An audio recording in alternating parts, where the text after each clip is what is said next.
kamu kaya lagi tu kau lagi, kata mana ni dah?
apoiado.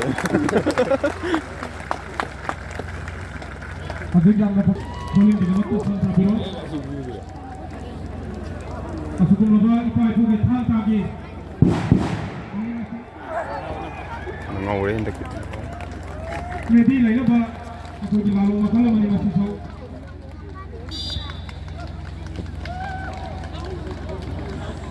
Aduh labai pai pugi thanta na nagamba mai ge dum laba mai le ba kana dikam le pa na ba adina mani pura ga thanga ri ba aduh laba yam dam gi thanta sigi thau gi sangdi aduh mai thagi le ba sigi mai jana hu cha ba na ma le ba saina le ba sang tu na ga thagi le ba ga thanga ra mi masida gi le pa mai jana hu cha ba ai basi yam dam mani pura sigi ni ko wali ba mong yam na ko gi thang na ha ikoi gi do iben do gi do thang ba gi thang na si Rom lagi kan? Kamu kau berapa? Sepi tu nak mahu itu nak. Macam mana cara bersihat tu nak. Masih di kamera ada. Kau dengan lepas lupau mengajar lagi bersih. Cara bersih dan juga macam ni.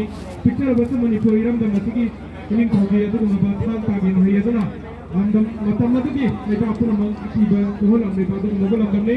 Macam ikut boleh yang nama tanda boleh ni mungkin mak tanda tu lagi kan?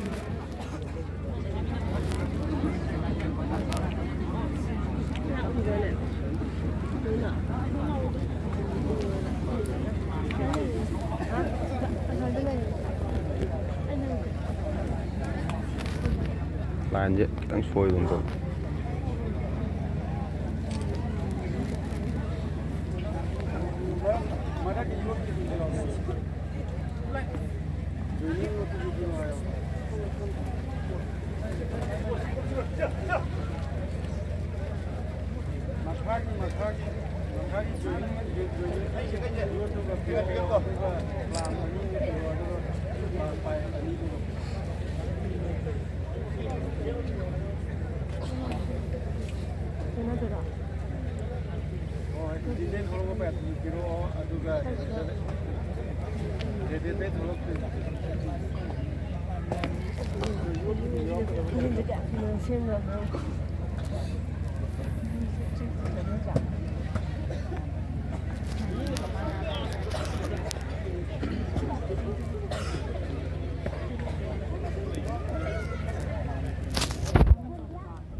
不希望你那边。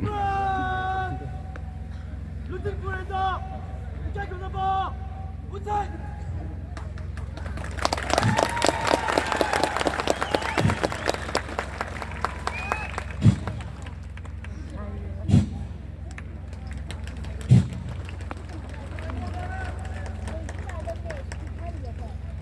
망제고 나그라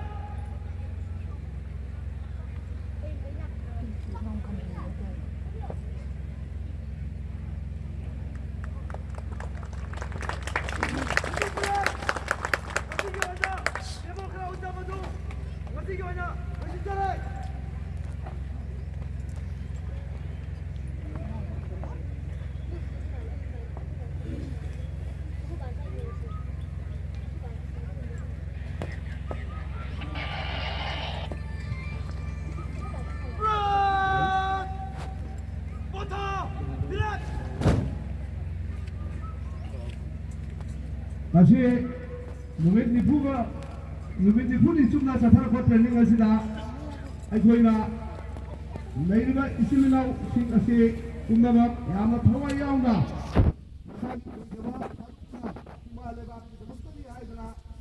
타와 야운다 로이나 호네. 아두고 마야무기 마랑 아시나게 아이고이나 거리군바 이나우 아토레 헬스 안 해본 것답니다. 막할 머리 국당막 अखोने खंगचई हारिबदुदी अहमदा kilometre 5 की लमजेंदा minute कुंदा इहान हाना यवखिबा unit 12 के आशा Kumar वाहिंगबम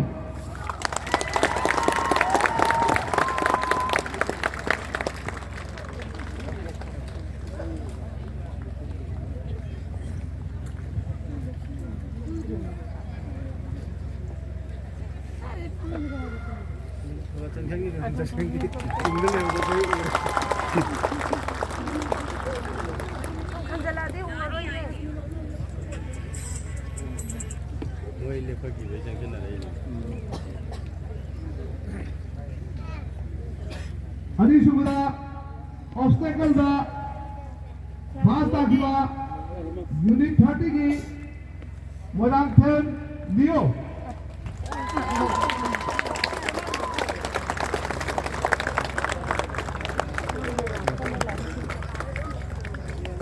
masa pa ba nga ito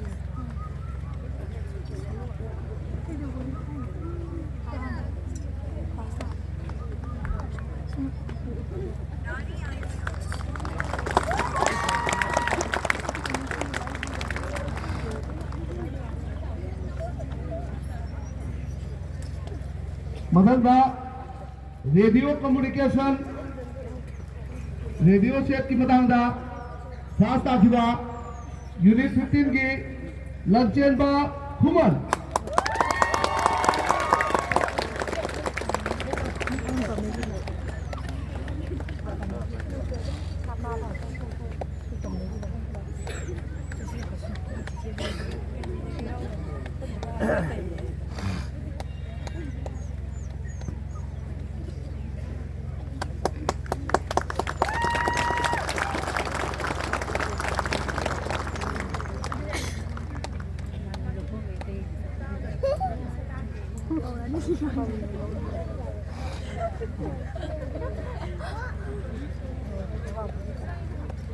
अरोबोइना खाइदगी अहल सुरबा अदुगा discipline यामना लेबा base discipline unit 11 की बोबो मोलांगथेन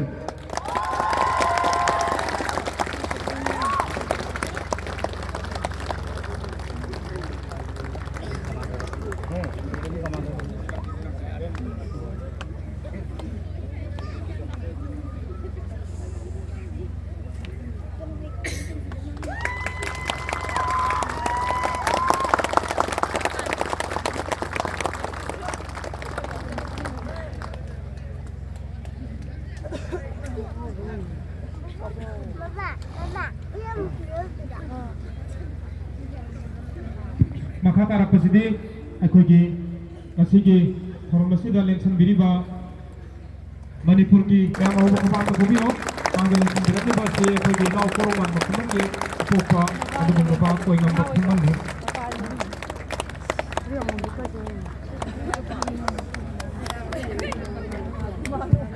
फजबदी पाबुंग न खितंग दी हेले मैं हम लोग से तो बोले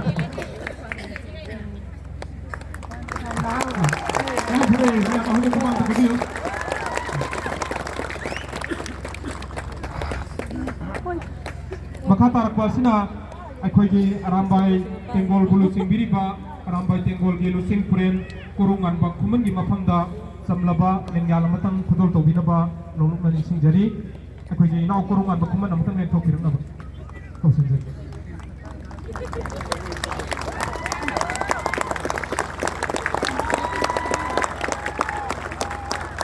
मैं हम थागे उदे दु यम बियारो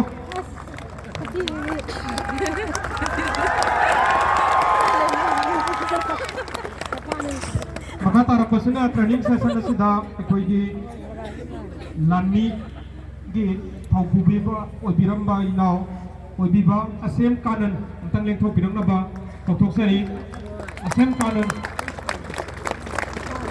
नाव गी मफम दु असंबल लेंग्याल मतंग खुदोल आर्मी सिप अखोगी ट्रेनिंग सेशन असिदा आर्मी सिप ओबिरिबा इनाव असेम कानन मैं अहूब खबार तगनी जगे kuna maku thagachari makha tarapda topsinjari basuna akhoi training ase hek hobadagina loiba phawbada asopan yaubirakpa pai khodimakta masagi ojaba loina mak thadogaga medical ki akhoi timbang pibirakpa medical ki team dagi amatang lengtho pirnaba topsinjari koi medical team dagi mi amatang lengtho pirnaba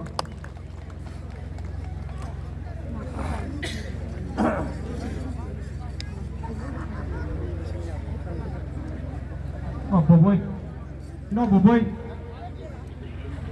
amatang lection birak na ba ma'am aw ba kubam ba kubiyo akogi training sa tang da so pala ko ko ko mata medical di akogi treatment tibili ba ko ma ba tin sa gilusin ba no boboy amatang lection birak na ba no na ko sunjari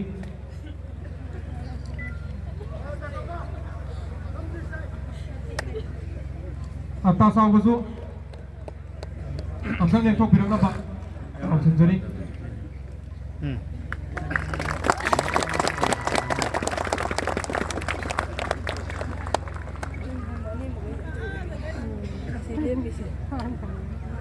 Ini lah yang nak jadi kedong. Kali ya? Phone ni. Hari phone ni awak. Phone tu awak. Tanjai hari phone. ꯑꯗꯨꯒ ꯃꯈꯥ ꯇꯥꯔꯛꯄꯁꯤꯅ ꯑꯩꯈꯣꯏ ꯃꯃꯥꯡꯗ MMA team ꯎꯠꯄꯤꯈꯤꯕ ꯑꯗꯨꯒꯨꯝꯂꯕ ꯇꯤꯝꯁꯤꯡ ꯑꯃꯇꯪ ꯌꯦꯡꯊꯣꯛꯄꯤꯔꯛꯅꯕ ꯀꯧꯁꯤꯟꯖꯔꯤ ꯉꯁꯥꯏ ꯑꯩꯈꯣꯏ MMA team ꯎꯠꯄꯤꯈꯤꯕꯗꯁꯨ ꯎꯠꯄꯤꯈꯤꯕ ꯇꯤꯝꯗꯣ ꯑꯃꯨꯛꯇꯪ ꯌꯦꯡꯊꯣꯛꯄꯤꯔꯛꯅꯕ ꯀꯧꯁꯤꯟꯖꯒꯦ ꯃꯌꯥꯝ ꯑꯍꯨꯝ ꯈꯨꯕꯥꯝ ꯇꯥꯅꯤꯖꯒꯦ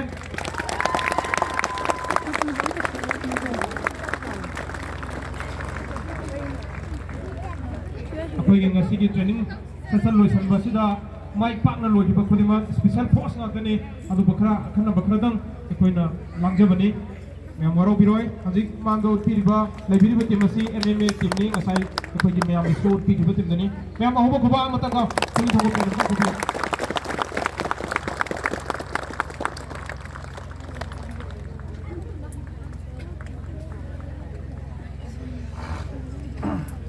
ꯃꯈꯥ ꯇꯥꯔꯛꯄꯁꯤꯅ ꯇ꯭ꯔꯦꯅꯤꯡ ꯑꯁꯤ ꯍꯧꯕꯗꯒꯤꯅ ꯅꯨꯃꯤꯠ 95ꯅꯤꯒꯤ ꯇ꯭ꯔꯦꯅꯤꯡ ꯑꯁꯤ ꯍꯧꯕꯗꯒꯤꯅ ꯂꯣꯏꯕ ꯐꯥꯎꯕꯗ ꯑꯔꯣꯏꯕ ꯊꯧꯗꯥꯡ ꯂꯧꯕꯤꯗꯨꯅ ꯑꯋꯥꯠ ꯑꯄꯥ ꯃꯦꯟꯊꯣꯛ ꯃꯦꯟꯁꯤꯟꯗ ꯀꯣꯏꯆꯦꯟ ꯆꯦꯟꯕꯤꯈꯤꯕ ꯏꯅꯥꯎꯄꯥ ꯃꯔꯤꯈꯛꯇꯪ ꯃꯌꯥꯝꯒꯤ ꯃꯐꯝꯗ ꯀꯧꯊꯣꯛꯆꯒꯦ